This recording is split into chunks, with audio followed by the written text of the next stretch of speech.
നമസ്കാരം, ആനന്ദ് ഇന്റർനാഷണൽ ന്യൂസിലേക്ക് സ്വാഗതം. ഇംഗ്ലണ്ടിലെയും വെയിൽസിലെയും തദ്ദേശ സ്വയംഭരണ സ്ഥാപനങ്ങൾ സാമ്പത്തിക തകർച്ചയുടെ വക്കിൽ. കൗൺസിലുകൾ പാപ്പരത്തത്തിലേക്ക് കൂപ്പുകുത്തും. സാമ്പത്തിക ബാധ്യതകൾ നിറവേറ്റാൻ കഴിയാതെ ക്രോയ്ഡൺ, തുറോപ്പ്, ബർമിംഗ്ഹാം എന്നിവയുൾപ്പെടെ 29 കൗൺസിലുകൾ. പൗരന്മാർക്കുള്ള അടിസ്ഥാന സേവനങ്ങൾ തടസ്സപ്പെടും. വർത്തമാനകാല ബ്രിട്ടന്റെ ദുരന്താവസ്ഥ. അമിതമായി നികുതി നൽകേണ്ടുന്ന സാഹചര്യം ഭയന്ന് ബ്രിട്ടനിലെ അതിസമ്പന്നർ നാടുവിടാനൊരുങ്ങും. ബ്രിട്ടൻ വിട്ടു പോകുന്നവരുടെ പ്രഥമ പരിഗണന ഓസ്ട്രേലിയ. കുടിയേറ്റക്കാരുടെ എണ്ണവും ബ്രിട്ടൻ വിടുന്നവരുടെ എണ്ണവും തമ്മിലുള്ള നെറ്റ് മൈഗ്രേഷൻ കുറഞ്ഞു. ഇംഗ്ലണ്ടിലെ ആശുപത്രികളിൽ ചികിത്സ ആവശ്യമുള്ള 7 ഒരാൾ പരിശോധനകളോ ചികിത്സയോ ലഭിക്കാതെ പോകുന്നുവെന്ന് ഹെൽത്ത് വാച്ച് റിപ്പോർട്ട്. പല രോഗികളുടെ റഫറലുകളും NHS സിസ്റ്റത്തിൽ നിന്ന് അപ്രത്യക്ഷമാകും. ചികിത്സയ്ക്കായി രോഗികൾ മാസങ്ങളോളം കാത്തിരിക്കേണ്ടി വരുന്ന അവസ്ഥ. രോഗം ഗുരുതരമാകുന്നവരുടെ എണ്ണം ക്രമാതീതമായി വർദ്ധിക്കുന്നു. കൂട്ട കുടിയേറ്റക്കാർ അമേരിക്ക എന്ന സ്വപ്നം കവർന്നെടുക്കുന്നുവെന്ന വൈസ് പ്രസിഡന്റ് JD വാൻസിന്റെ പരാമർശം വിവാദമായി. വിമർശനം വാൻസിന്റെ ഭാര്യ ഉഷ ഇന്ത്യൻ കുടിയേറ്റക്കാരുടെ മകളെന്ന കാര്യം ചൂണ്ടിക്കാട്ടി. പരാമർശത്തെ വർഗീയത എന്ന വിമർശനവുമായി പൗരാവകാശ സംഘടനകൾ. കുടിയേറ്റ വിഷയത്തിൽ രാജ്യത്ത് വിഭജനം വളർത്തിയതിന്റെ ഉത്തരവാദിത്തം ബൈഡൻ ഭരണകൂടത്തിനാണ് എന്നും വാദം. യുക്രൈനു നൽകുന്ന പിന്തുണ US അവസാനിപ്പിക്കുമെന്ന് Donald Trump junior. Ukraine president Volodymyr സെലൻസ്കിക്കെതിരെ കടുത്ത വിമർശനവുമായി ട്രംപ് ജൂനിയർ. യുക്രൈനിൽ തിരഞ്ഞെടുപ്പ് നടന്നാൽ സെലൻസ്കി വിജയിക്കില്ല എന്നും യുദ്ധം അവസാനിപ്പിക്കാതെ നീട്ടിക്കൊണ്ടുപോകുന്നത് അത് കാരണമെന്നും ഡൊണാൾഡ് ട്രംപിന്റെ മകന്റെ വിമർശനം. കേന്ദ്ര സർക്കാർ ഉത്തരവിന് ശേഷവും ഉയർന്ന വിമാന നിരക്കിൽ ടിക്കറ്റ് ബുക്ക് ചെയ്തവർക്ക് അർഹതപ്പെട്ട തുക തിരികെ ലഭിക്കും. നിരക്ക് നിയന്ത്രണം ഏർപ്പെടുത്തിയിട്ടും വിമാനക്കൂലി കുറഞ്ഞില്ല എന്ന് വിമർശനം. കേന്ദ്ര വിമാന ടിക്കറ്റിന് പരിധി നിശ്ചയിക്കുന്നത് 2020 ശേഷം ആദ്യമായി. സർക്കാർ ഉത്തരവിറക്കിയത് കഴിഞ്ഞ ദിവസം. നടൻ ദിലീപിനെ വെറുതെ വിട്ടു. നടിയെ ആക്രമിച്ച കേസിൽ 1 മുതൽ 6 വരെ പ്രതികൾ കുറ്റക്കാരാണെന്നും അവർക്കെതിരെയുള്ള എല്ലാ കുറ്റങ്ങളും തെളിഞ്ഞെന്നും Ernakulam principal sessions judge Honey M Varghese. ശിക്ഷാവിധി ഡിസംബർ 12-ന്. പ്രതികരിക്കാതെ അതിജീവിത. രാഹുൽ മാങ്കൂട്ടത്തിനെതിരായ 2ാമത്തെ പീഡന കേസിൽ അന്വേഷണ സംഘത്തിന് മൊഴി നൽകി പരാതിക്കാരിയായ പെൺകുട്ടി. ശരീരമാകെ മുറിവേൽപ്പിച്ചുകൊണ്ടുള്ള അതിക്രൂരമായ ലൈംഗിക പീഡനത്തിനിരയായെന്ന് പരാതിക്കാരിയുടെ മൊഴി. ഡിജിറ്റൽ തെളിവുകൾ കൈമാറി. പരാതിയിൽ ഉറച്ചു നിൽക്കുന്നതായി പെൺകുട്ടി. വാർത്തകൾ വിശദമായി. ഇംഗ്ലണ്ടിലെയും വെയിൽസിലെയും തദ്ദേശ സ്വയംഭരണ സ്ഥാപനങ്ങൾ സാമ്പത്തിക സ്ഥിതി തകർച്ചയുടെ വക്കിലാണ് എന്ന് മുന്നറിയിപ്പ്.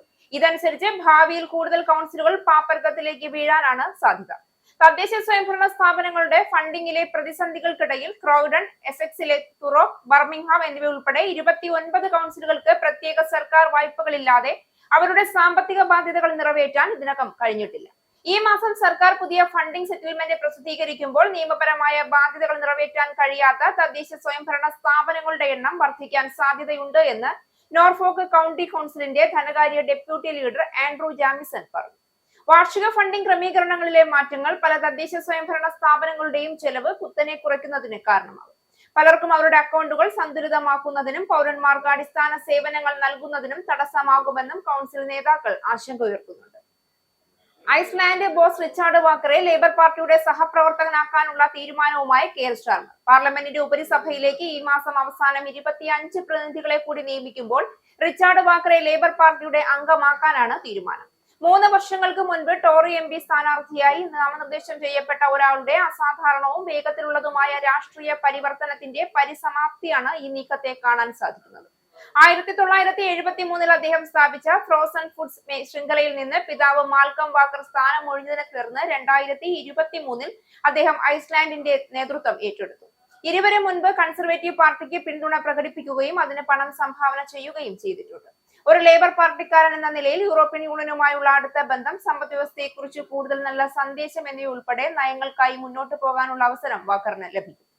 അമിതമായി നികുതി നൽകേണ്ടുന്ന സാഹചര്യം ഭയന്ന് ബ്രിട്ടനിലെ അതിസമ്പന്നർ നാടുവിടാൻ ഒരുങ്ങുകയാണ്. എന്നാൽ അക്കൂട്ടർ മാത്രമല്ല ബ്രിട്ടൻ വിടാൻ താല്പര്യപ്പെടുന്നത് എന്ന റിപ്പോർട്ടുകൾ പുറത്തു വരുമ്പോൾ തെളിയുന്നത് വർത്തമാനകാല ബ്രിട്ടന്റെ ദുരവസ്ഥയാണ്. യഥാർത്ഥത്തിൽ ബ്രിട്ടനിലെ യുവാക്കളാണ് കൂട്ടമായി നാടുവിടുന്നതെന്ന് ഓഫീസർ ഫോർ നാഷണൽ സ്റ്റാറ്റിസ്റ്റിക്സിന്റെ ഏറ്റവും പുതിയ കണക്കുകൾ വ്യക്തമാക്കുന്നു. 2024 ജൂണിനും 2025 ജൂണിനും ഇടയിൽ ദീർഘകാലത്തേക്ക് ബ്രിട്ടനിൽ താമസത്തിനെത്തുന്ന കുടിയേറ്റക്കാരുടെ എണ്ണവും ബ്രിട്ടൻ വിടുന്നവരുടെ എണ്ണവും തമ്മിലുള്ള വ്യത്യാസമായ നെറ്റ് മൈഗ്രേഷൻ കുറഞ്ഞത് 4,45,000-ലെത്തിയിരുന്നു. എന്നാൽ ഈ കാലയളവിൽ 6,93,000 പേർ ബ്രിട്ടീഷ് ദ്വീപ് സമൂഹം ഉപേക്ഷിച്ച് പോയി എന്നാണ് കണക്കുകൾ വ്യക്തമാക്കുന്നത്. ഇതിൽ 2,52,000 പേർ ബ്രിട്ടീഷ് പൗരന്മാരാണ് എന്നതാണ് ഞെട്ടിക്കുന്ന വസ്തുത. കഴിഞ്ഞ ഒരു നൂറ്റാണ്ടിനിടയിലെ ഏറ്റവും വലിയ സംഖ്യയാണ്. മാത്രമല്ല, നാട് വിട്ടുപോകാൻ കാത്തു നിൽക്കുന്നവരിൽ ഏറ്റവും മുന്നിലുള്ളത് ജെൻസിയാണെന്നും റിപ്പോർട്ടിൽ പറയുന്നു.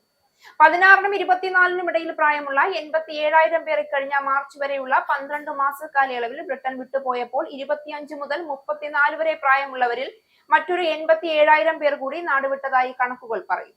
കൂടുതൽ മെച്ചപ്പെട്ട അവസരങ്ങൾ മറ്റിടങ്ങളിൽ അന്വേഷിക്കുന്ന ഒരു തലമുറ ബ്രിട്ടനിൽ ഉയർന്നു വരുന്നു എന്നാണ് ഇത് സൂചിപ്പിക്കുന്നത്. വർദ്ധിച്ചു വരുന്ന കുടിയേറ്റവും അതിന്റെ ഉപോൽപ്പന്നമായ ക്രമസമാധാന തകർച്ചയുമാണ് ബ്രിട്ടീഷ് യുവതയെ നാടുവിടാൻ പ്രേരിപ്പിക്കുന്നതിൽ പ്രധാന ഘടകം.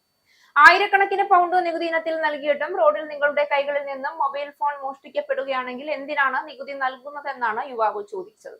അതോടൊപ്പം തൊഴിലവസരങ്ങൾ കുറഞ്ഞു വരുന്നതും അവരെ അസ്വസ്ഥരാക്കുന്നുണ്ട്. ബ്രിട്ടൻ വിട്ടുപോകുന്നവരുടെ പ്രഥമ പരിഗണന ഓസ്ട്രേലിയയാണ്. അതോടൊപ്പം കാനഡ, അമേരിക്ക തുടങ്ങിയ രാജ്യങ്ങളും അവരെ ഏറെ ആകർഷിക്കുന്നുണ്ട്. സ്പെയിൻ, ഇറ്റലി, അയർലൻഡ് തുടങ്ങിയ യൂറോപ്യൻ രാജ്യങ്ങളും ബ്രിട്ടൻ വിട്ടുപോകുന്ന യുവാക്കളുടെ ലക്ഷ്യസ്ഥാനങ്ങളിൽ ഉൾപ്പെടുന്നു. നികുതിരഹിത വരുമാനവും ഒപ്പം ആഡംബര ജീവിത ശൈലിയുമായി ദുബായും ഏറെ ബ്രിട്ടീഷ് യുവാക്കളെ ആകർഷിക്കുന്നുണ്ട്. ലണ്ടൻ ടവറിൽ പ്രദർശനത്തിനായി വെച്ചിരുന്ന ബ്രിട്ടന്റെ അമൂല്യമായ കിരീടാഭരണങ്ങൾക്കെതിരെ 4 പേർ ഭക്ഷ്യവസ്തുക്കൾ എറിഞ്ഞ് നടത്തിയ പ്രതിഷേധം വലിയ വിവാദമായി.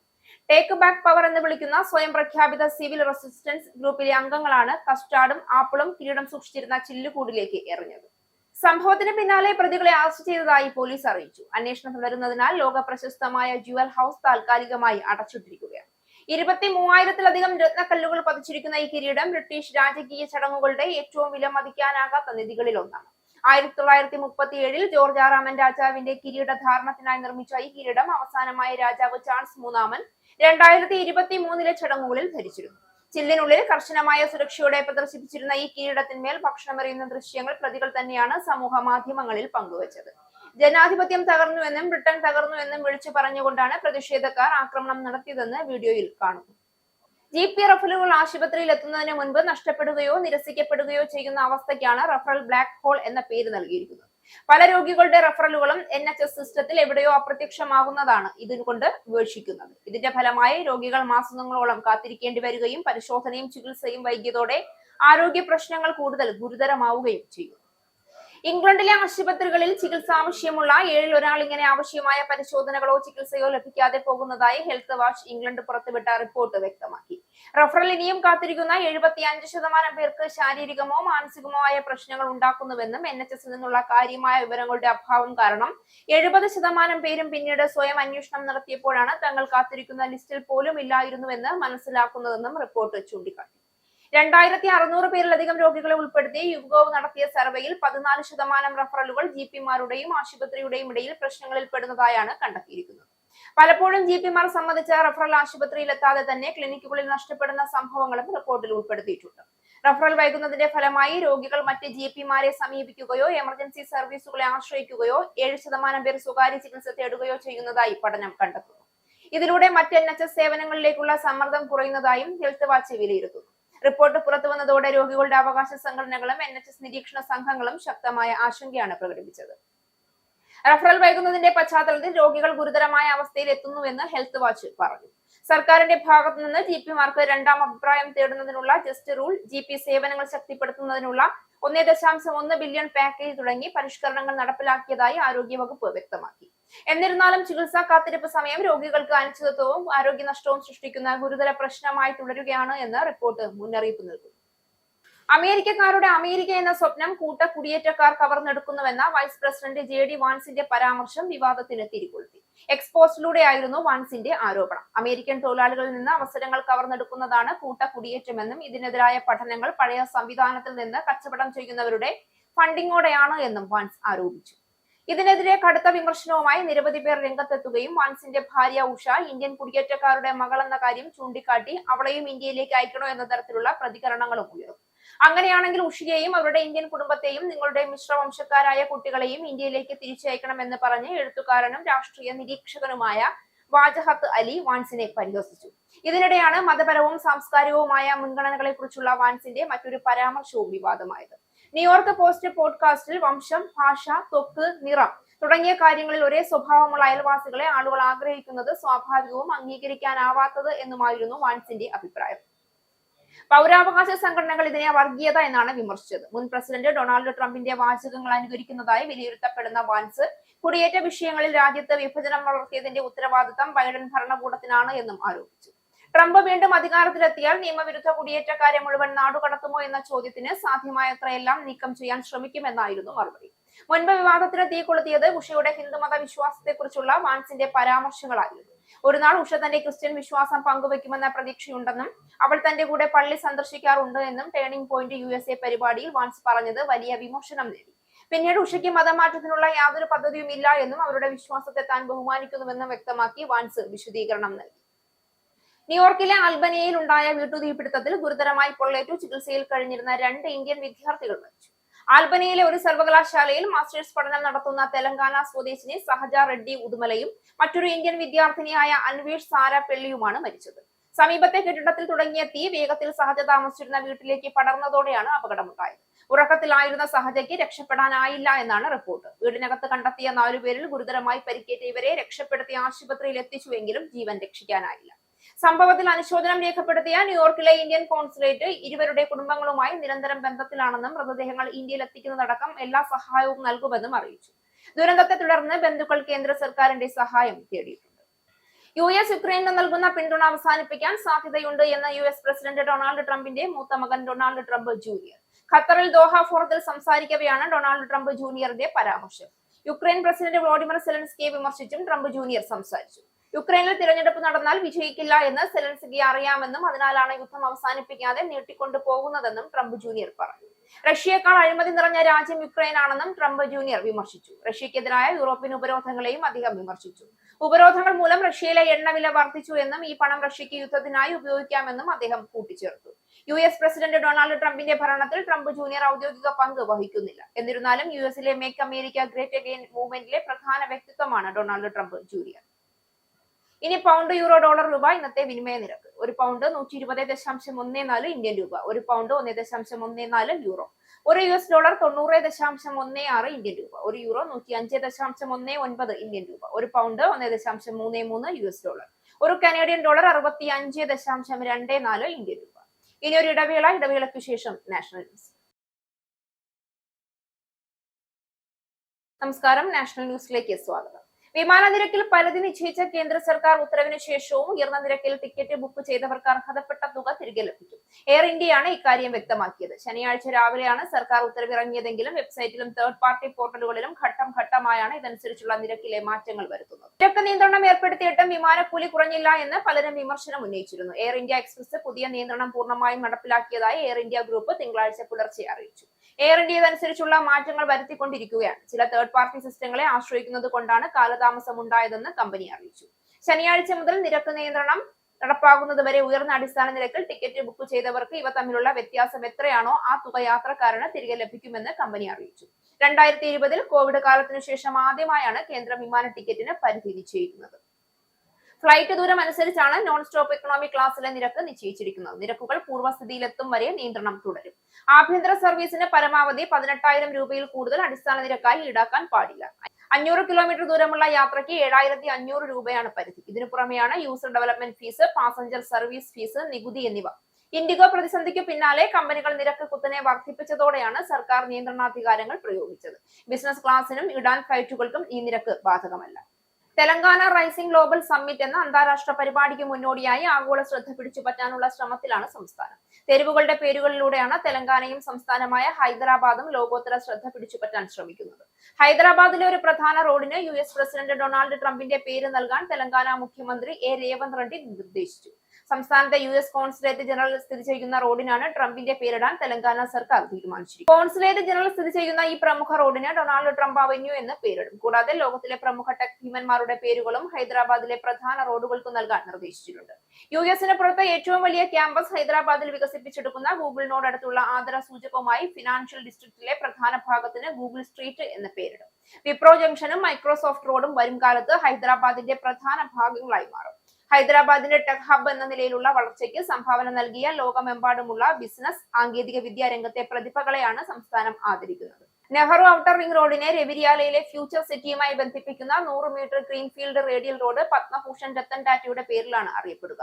രവിരിയാല ഇന്റർചേഞ്ച് ഇതിനകം ടാറ്റ ഇന്റർചേഞ്ച് ആക്കി മാറ്റിയിട്ടുണ്ട്. ആഗോളതലത്തിൽ സ്വാധീനമുള്ള വ്യക്തികളുടെയും വൻകിട കോർപ്പറേഷനുകളുടെയും പേരുകൾ റോഡുകൾക്ക് ഇടുന്നത് ഇരട്ട ലക്ഷ്യം നിറവേറ്റുമെന്ന് മുഖ്യമന്ത്രി രേവന്ത് റെഡ്ഡി പറഞ്ഞു. ആദരവ് നൽകുന്നതിനോടൊപ്പം യാത്രക്കാർക്ക് പ്രചോദനമാവുകയാണ് ഒരു ലക്ഷ്യം. അതോടൊപ്പം തന്നെ ഹൈദരാബാദിനെ ആഗോള അംഗീകാരത്തിൽ ഉന്നത ഉയരത്തിലേക്ക് ഉയർത്തുകയും ചെയ്യും. കോൺഗ്രസ് സർക്കാർ പേരുകൾ മാറ്റാൻ ഇത്രയധികം താല്പര്യപ്പെടുന്നുണ്ടെങ്കിൽ ചരിത്രവും അർത്ഥവുമുള്ള പേരുകൾ നൽകണമെന്ന് BJP ആവശ്യപ്പെട്ടു. ഹൈദരാബാദിന്റെ പേര് ഭാഗ്യനഗർ എന്ന് തിരികെ മാറ്റണമെന്ന് BJP നേതാവ് സഞ്ജയ് കുമാർ റെഡ്ഡി പറഞ്ഞു. ഓപ്പറേഷൻ സിന്ധൂറിന്റെ കാലത്ത് കൂടുതൽ ശക്തമായി ഇന്ത്യൻ സേനയ്ക്ക് പ്രതികരിക്കാൻ കഴിയുമായിരുന്നുവെന്നും എന്നാൽ സംയമനം പാലിച്ചുള്ള പ്രതികരണം ബോധപൂർവം തിരഞ്ഞെടുക്കുകയായിരുന്നുവെന്നും പ്രതിരോധ മന്ത്രി രാജ്നാഥ് സിംഗ്. ആവശ്യമായ നടപടികൾ മാത്രമാണ് സൈന്യത്തിന്റെ ഭാഗത്തു നിന്നും ഉണ്ടായതെന്നും രാജ്നാഥ് സിംഗ് വിശദീകരിച്ചു. ബോർഡർ റോഡ്സ് ഓർഗനൈസേഷൻ പൂർത്തിയാക്കിയ രാജ്യത്തുടനീളമുള്ള 125 അടിസ്ഥാന സൗകര്യ വികസന പദ്ധതികളുടെ ഉദ്ഘാടനം നിർവഹിച്ച് ലഡാക്കിൽ സംസാരിക്കവെയാണ് സൈന്യത്തെ പ്രതിരോധ മന്ത്രി പ്രശംസിച്ചത്. ഓപ്പറേഷൻ സിന്ധൂറിന്റെ സമയത്ത് സുരക്ഷാ സേനകളും പ്രാദേശിക ഭരണകൂടങ്ങളും അതിർത്തി നിവാസികളും തമ്മിലുള്ള ഏകോപനത്തെയും മന്ത്രി പ്രശംസിച്ചു. ഓപ്പറേഷൻ സിന്ധൂറിൽ നമ്മുടെ സായുധ സേനകളും സിവിൽ ഭരണകൂടവും അതിർത്തി പ്രദേശങ്ങളിലെ പൗരന്മാരും തമ്മിലുണ്ടായിരുന്ന ഏകോപനം അവിശ്വസനീയമായിരുന്നു. നമ്മുടെ സായുധ സേനയ്ക്ക് പിന്തുണ നൽകിയ ലഡാക്കിലെയും അതിർത്തി പ്രദേശങ്ങളിലെയും ഓരോ പൗരനും ഞാൻ എന്റെ കൃതജ്ഞത അറിയിക്കുന്നുവെന്ന് രാജ്നാഥ് സിംഗ് വിശദീകരിച്ചു. നടിയെ ആക്രമിച്ച കേസിൽ നടൻ ദിലീപിനെ വെറുതെ വിട്ടു. കേസിൽ 1 മുതൽ 6 വരെയുള്ള പ്രതികൾ കുറ്റക്കാരാണെന്നും അവർക്കെതിരെയുള്ള എല്ലാ കുറ്റങ്ങളും തെളിഞ്ഞെന്നും Ernakulam principal sessions judge Honey M Varghese വിധിന്യായത്തിൽ പറഞ്ഞു. ശിക്ഷാവിധി 12-ന് പറയും. കേസിൽ 8ാം പ്രതിയായിരുന്നു ദിലീപ്. ദിലീപിനെതിരെയുള്ള ഗൂഢാലോചന കുറ്റം തെളിഞ്ഞില്ല എന്നും കോടതി പറഞ്ഞു. തന്നെ പ്രതിയാക്കാൻ ഗൂഢാലോചന നടന്നെന്നും തന്റെ കരിയറും ജീവിതവും നശിപ്പിക്കാനായിരുന്നു അതെന്നും കൂടെ നിന്ന കുടുംബാംഗങ്ങളോടും സുഹൃത്തുക്കളോടും പ്രാർത്ഥിച്ചവരോടും നന്ദി പറയുന്നു എന്നുമായിരുന്നു വിധി വന്ന ശേഷം ദിലീപിന്റെ പ്രതികരണം.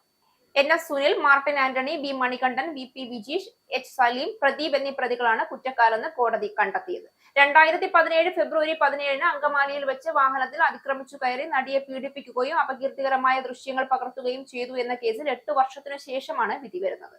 കൊട്ടേഷൻ പ്രകാരം അപകീർത്തികരമായ ദൃശ്യങ്ങൾ പകർത്താൻ നടിയെ തട്ടിക്കൊണ്ടുപോയി പീഡിപ്പിച്ചെന്ന കേസിലെ ഗൂഢാലോചനാവാദം ആദ്യം ആരോപിക്കപ്പെട്ടത് അതിജീവിതയ്ക്ക് പിന്തുണ പ്രഖ്യാപിച്ച് ചലച്ചിത്ര പ്രവർത്തകർ കൊച്ചിയിൽ ചേർന്ന യോഗത്തിലാണ്. നടി മഞ്ജു വാര്യരാണ് ഇക്കാര്യം യോഗത്തിൽ ഉന്നയിച്ചത്. ഈ കേസിലെ മുഖ്യ സാക്ഷികളിൽ ഒരാളായിരുന്നു മഞ്ജു. കോടതിയിൽ നൽകിയ മൊഴികൾ ഇതുവരെ പുറത്തു വന്നിട്ടില്ല. കോടതി വിധിയിലൂടെ മാത്രമേ ഈ മൊഴികൾ പുറത്തു വരൂ. കേസിന്റെ വിചാരണ നടപടികൾ തുറന്ന കോടതിയിൽ നടക്കാത്തതിനാൽ ഇതു സംബന്ധിച്ച അതിജീവിതയുടെ മൊഴികളും ഇതുവരെ ഔദ്യോഗികമായി പുറത്തുവിട്ടിട്ടില്ല. എന്നാൽ സംഭവത്തിനു ശേഷം അതിജീവിതം നൽകിയ അഭിമുഖങ്ങളിൽ ഇതു സംബന്ധിച്ച സൂചനകളുണ്ട്. കേസിലെ മുഖ്യപ്രതിയായ നടനും മറ്റൊരു നടിയുമായി ഉണ്ടായിരുന്ന അടുപ്പത്തെപ്പറ്റി അദ്ദേഹത്തിന്റെ ഭാര്യയായ നടി ചോദിച്ചപ്പോൾ ഒന്നും ഒളിച്ചു വെക്കാൻ തോന്നിയില്ല എന്നും അറിയാവുന്ന കാര്യങ്ങൾ തുറന്നു പറഞ്ഞു എന്നുമാണ് അതിജീവിത പലപ്പോഴായി വെളിപ്പെടുത്തിയത്. ഇത് തന്നെയാണ് കോടതിയിൽ സാക്ഷിമൊഴിയായി പറഞ്ഞതെങ്കിൽ ആ മൊഴിയാണ് ഗൂഢാലോചനാവാദത്തിലേക്ക് വിരൽ ചൂണ്ടുന്ന നിർണായക സൂചന. ഇതിനെ പിന്താങ്ങുന്ന കാര്യങ്ങളാണ് സംവിധായകൻ ബാലചന്ദ്രകുമാർ മാധ്യമങ്ങൾക്ക് മുൻപിൽ വെളിപ്പെടുത്തിയത്. രാഹുൽ മാങ്കൂട്ടത്തിനെതിരായ 2ാമത്തെ പീഡന കേസിൽ അന്വേഷണ സംഘത്തിന് മൊഴി നൽകി പരാതിക്കാരിയായ പെൺകുട്ടി. പരാതിയിൽ ഉറച്ചു നിൽക്കുന്നതായി പെൺകുട്ടി വ്യക്തമാക്കി. പരാതിക്കാരി ഡിജിറ്റൽ തെളിവുകളും കൈമാറി. വിവാഹ വാഗ്ദാനം നൽകിയാണ് ബന്ധം സ്ഥാപിച്ചതെന്നാണ് പരാതിക്കാരിയുടെ മൊഴി. IGG പൂങ്കുഴലി നേതൃത്വത്തിലാണ് മൊഴി രേഖപ്പെടുത്തിയത്. ക്രൂര ലൈംഗിക അതിക്രമത്തിന്റെ വിവരങ്ങളാണ് മൊഴിയിലുള്ളത്. സംസാരിക്കാൻ എന്ന് പറഞ്ഞ് ഹോം സ്റ്റേ മുറിയിലേക്ക് കൊണ്ടുപോയി അതിക്രൂരമായ ലൈംഗിക പീഡനത്തിന് ഇരയാക്കിയെന്നാണ് പരാതിക്കാരി മൊഴി നൽകിയിരിക്കുന്നത്. കോടതിയിൽ സമർപ്പിച്ച പോലീസ് റിപ്പോർട്ടിലാണ് ഇക്കാര്യമുള്ളത്. പെൺകുട്ടിയുടെ രഹസ്യമൊഴിയും കോടതിയിൽ സമർപ്പിച്ചു. ശരീരമാകെ മുറിവേൽപ്പിച്ചുകൊണ്ടുള്ള ലൈംഗിക അതിക്രമമാണ് നടന്നതെന്നും മൊഴിയിൽ പറയുന്നു. രാഹുൽ മാങ്കൂട്ടത്തിലിനെ ഭയമാണെന്നും കേസുമായി മുന്നോട്ട് പോകാൻ ഭയപ്പെടുന്നുവെന്നും അതിജീവിത അന്വേഷണ സംഘത്തോട് പറഞ്ഞു. ലൈംഗിക അതിക്രമത്തിന് ശേഷം വിവാഹം ചെയ്യാനാകില്ല എന്നറിയിച്ചു. മാനസികമായും ശാരീരികമായും തകർന്നുപോയെന്നും അതിജീവിത പറയുന്നു. ബന്ധം വീണ്ടും പുനഃസ്ഥാപിക്കാനായി രാഹുൽ പിന്നാലെ നടന്നു. ഫോൺ എടുത്തില്ല എങ്കിൽ അസഭ്യം വിളിക്കുമായിരുന്നുവെന്നും മൊഴി വിവരത്തിൽ പറയുന്നു. സർക്കാർ എപ്പോഴും അതിജീവിതയ്ക്കൊപ്പമെന്ന് CPIM നേതാവ് AK ബാലൻ. അന്വേഷണ സംഘം ക്രിമിനലുകളാണെന്ന ദിലീപിന്റെ ആരോപണം ഗുരുതരം. അതിന് മറുപടി പറയേണ്ടത് അന്വേഷണ ഉദ്യോഗസ്ഥരാണ്. B സന്ധ്യ ക്രിമിനലാണെന്ന അഭിപ്രായം തനിക്കില്ല. ഗൂഢാലോചന തെളിയിക്കാൻ മേൽക്കോടതികൾ ഉണ്ട് എന്നും AK ബാലൻ പറഞ്ഞു. അന്വേഷണ ഉദ്യോഗസ്ഥരെ സ്വാധീനിക്കാൻ ആരും ശ്രമിച്ചിട്ടില്ല. കോടതിയുടെ മുന്നിലുള്ള തെളിവിന്റെ അടിസ്ഥാനത്തിലാണ് വിധി. ഗൂഢാലോചന തെളിഞ്ഞിട്ടില്ല എന്ന് കോടതി പറയാൻ പ്രധാനപ്പെട്ട കാരണങ്ങൾ ഉണ്ടാവും. ജുഡീഷ്യറിയെ കുറ്റപ്പെടുത്തി എന്തെങ്കിലും പറയുന്നതിന് ഇപ്പോൾ അടിസ്ഥാനമില്ല എന്ന് AK ബാലൻ പറഞ്ഞു. പോലീസ് സംഘം തന്നെ പ്രതിയാക്കാൻ ഗൂഢാലോചന നടത്തിയെന്നും തന്റെ കരിയറും ജീവിതവും തകർക്കാൻ ശ്രമം നടത്തിയെന്നുമായിരുന്നു ദിലീപിന്റെ ആരോപണം. കേസിൽ വിധി വന്ന ശേഷം മാധ്യമങ്ങളോട് പ്രതികരിക്കുന്നതിനിടയിലാണ് ദിലീപ് അന്വേഷണ സംഘത്തിനെതിരെ രംഗത്തെത്തിയത്.